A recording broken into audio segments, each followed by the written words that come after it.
How to turn off two-step authentication in PayPal. Hello everybody and welcome back to our channel. So let's get started without any further ado. For that, first of all, you want to go ahead and simply open up any browser in your PC. Once you open the browser in the search bar, search for paypal.com. Once you search for it, go ahead and log in to your PayPal account.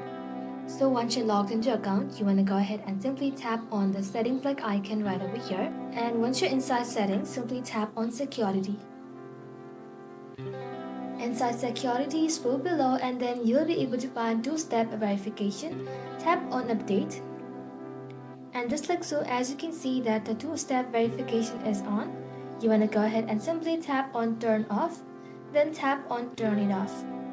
And just like so, the two-step verification in PayPal is now turned off. That is how you can do it, guys. Thank you all for watching the video till the very end and stay tuned until our next upload.